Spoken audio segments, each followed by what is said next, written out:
Ang video naman natin ngayon ang Kalbo Bus Lines. Ating bigyan suporta at pagkilala ang bus company sa video natin ngayon sa larangan ng bus transportation. Dahil sa kanila naranasan nating sumakay ng mga bus na pang world class.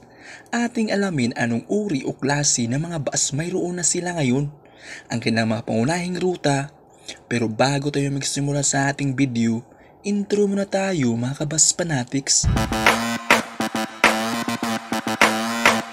Kung bago ka pa sa aking channel, please subscribe, hit the notification bell for more video.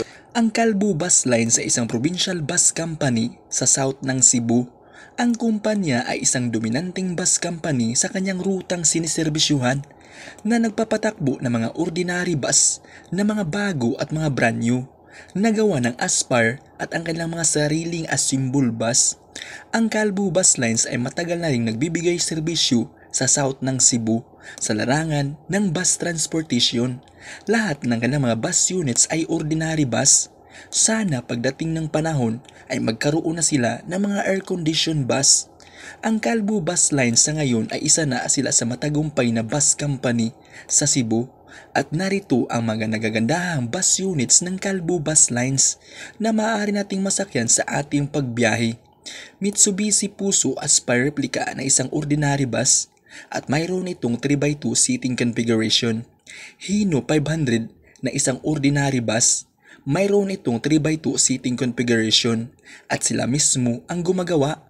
At marami pang mga bus units ang Kalbo Bus Lines na mga ordinary bus na sila mismo ang gumagawa.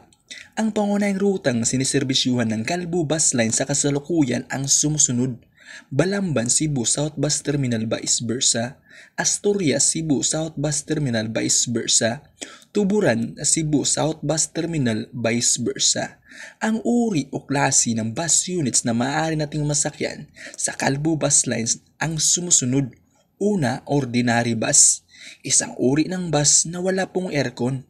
At yan ang Kalbo Bus Lines. Sakay na sa biyaheng Kalbo Bus Lines. Keep safe always. Hanggang dito na lang.